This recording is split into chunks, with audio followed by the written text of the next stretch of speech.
Ladies and gentlemen, the New York Knicks are up 2-0 in the NBA Finals for the first time since Richard Nixon was president.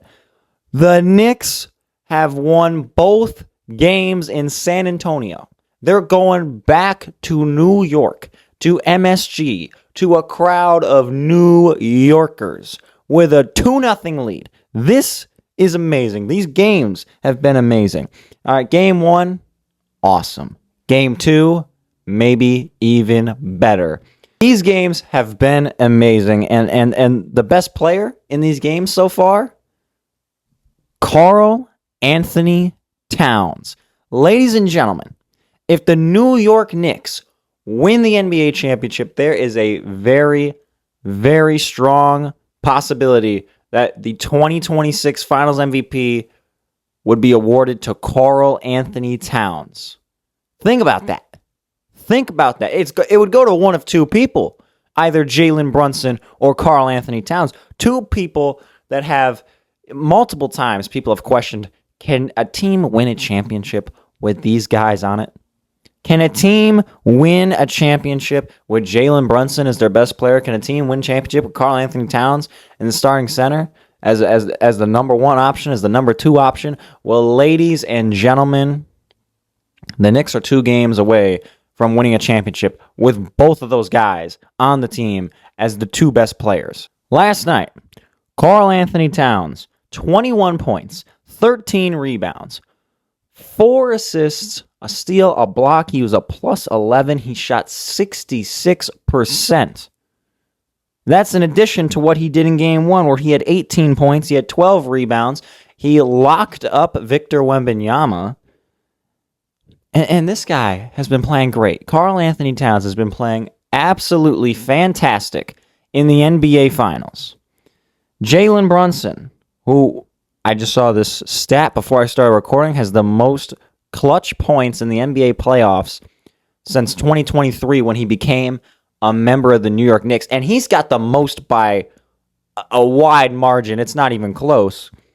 Jalen Brunson last night, 20 points, 5 rebounds, 6 assists, 5 steals. Now, he may have shot absolutely awful, 28% from the field, 25 from 3, but I don't really think it matters. Jalen Brunson went out there, he dropped 20 points, he had 5 rebounds, 6 assists, 5 steals, and one of them with like 8 seconds to go or whatever, Wembanyama throws a terrible pass to Stephon Castle, who's not even looking at him. He's running back. Wemby throws the pass. Brunson gets the ball. He's fouled. He goes to the line. He hits a free throw to put the Knicks over the top. Didn't hit the second one. Didn't end up mattering because Mitchell Robinson then put the clamps on Wemby on the final possession to get the Knicks the win. But still, I mean, Brunson, game 1, 30 points. Game 2, 20 points. He's playing, he's not shooting good, but I'm still saying he's playing good. Mikal Bridges last night, at a certain point, could not miss. Mikal Bridges is 2-0 in game 1. In game 1s of the NBA Finals, Mikal Bridges is also 2-2 in game 2s of the NBA Finals. Hopefully this doesn't go, how it did the last time for Mikal Bridges. Hopefully he doesn't then proceed to lose 4 straight. But he had 20 points. He had 6 rebounds. He had 6 assists. He had a steal. He shot 61%, 66% from 3. Mikal Bridges, OG Anunoby, 17 points. He shot 50%. The bench for the Knicks was pretty good, okay? Miles McBride came in. Miles McBride is just, he's a great player. He didn't have, a tremendous amount of points. He might have, how many points did he have? Like 3 or 5? I don't know. But Miles McBride is just great, okay? When you talk about just great, Landry Shamet, one of the best players of all time. Landry Shamet in the NBA playoffs in 2026 is one of the greatest players ever, all right? Landry Shamet, a guy that would have Michael Jordan shaking in his Jordans at the prospect of having to play him.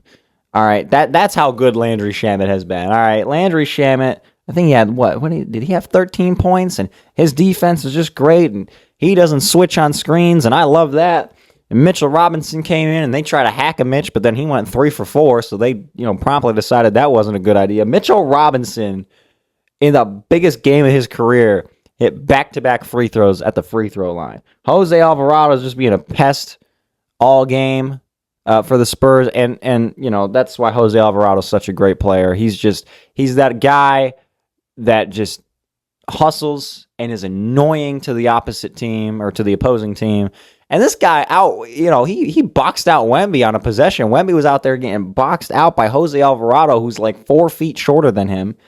That's how good Jose Alvarado is. But the Knicks, it is so crazy to me. People were saying the Knicks have no chance at winning this championship, right?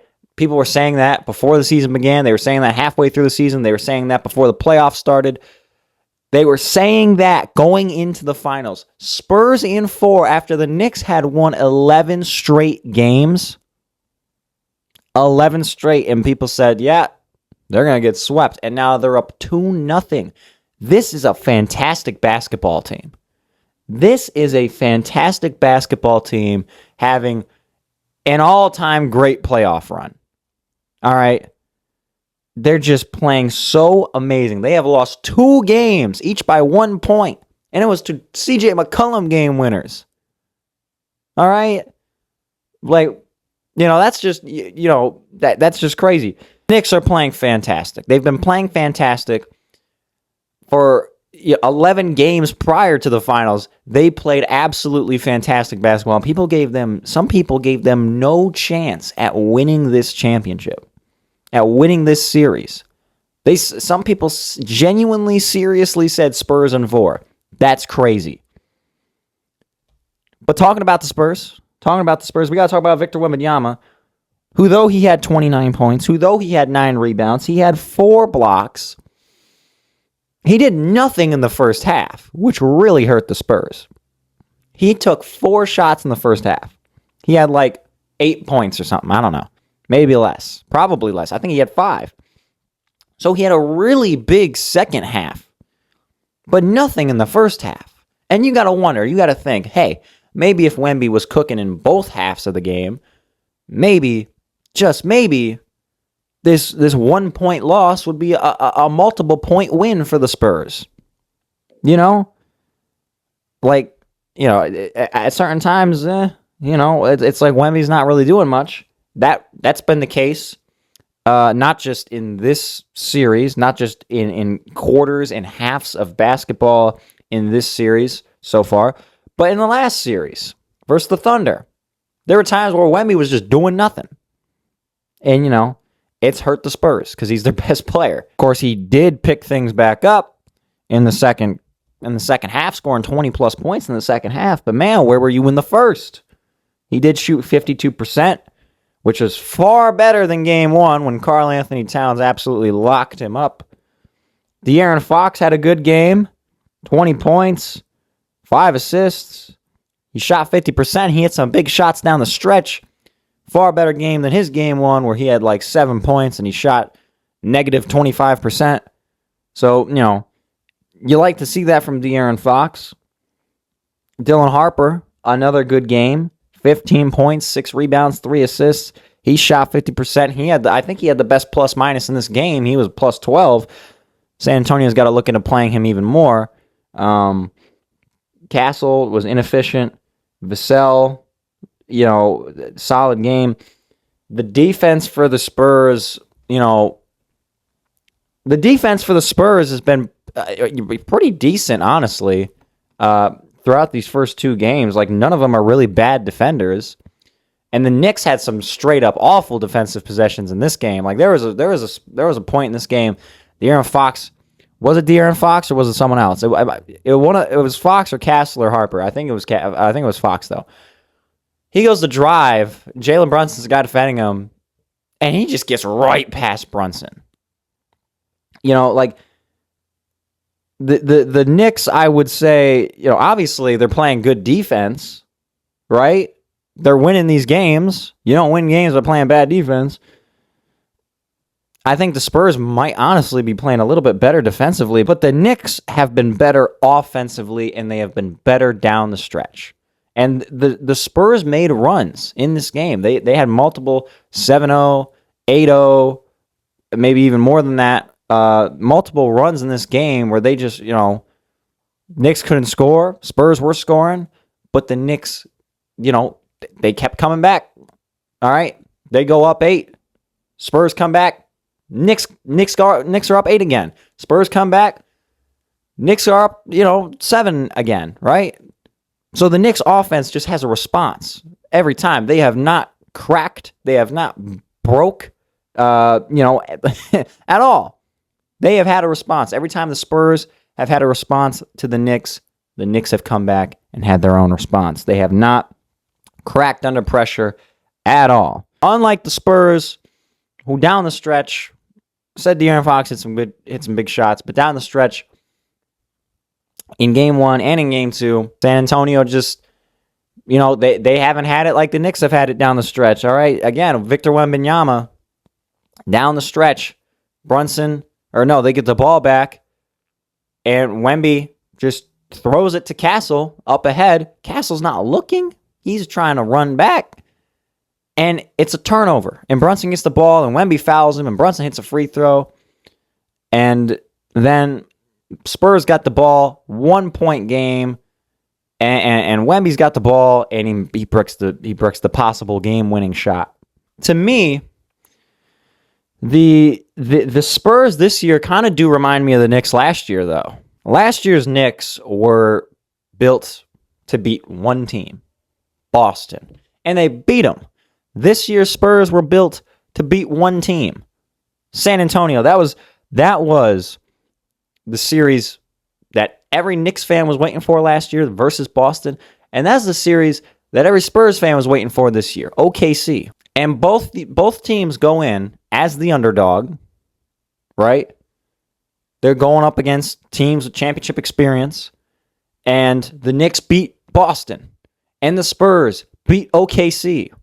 But then you get to that next level. Last year, the Knicks were in the conference finals. They're playing the Pacers. They probably didn't think about the Pacers all season. And the Spurs, they're in the NBA finals. They're playing the Knicks. They probably haven't thought about the Knicks at all. They probably didn't think about the Knicks all season.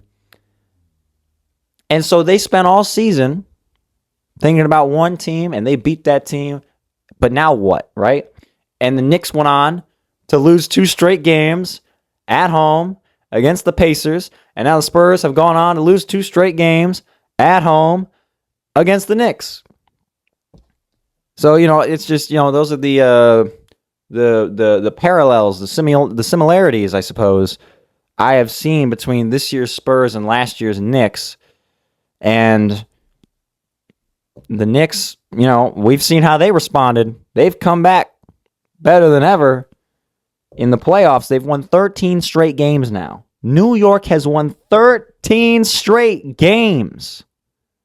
13. They haven't lost in 44 days. That's crazy. They haven't lost in 44 days. They've won 13 straight playoff games.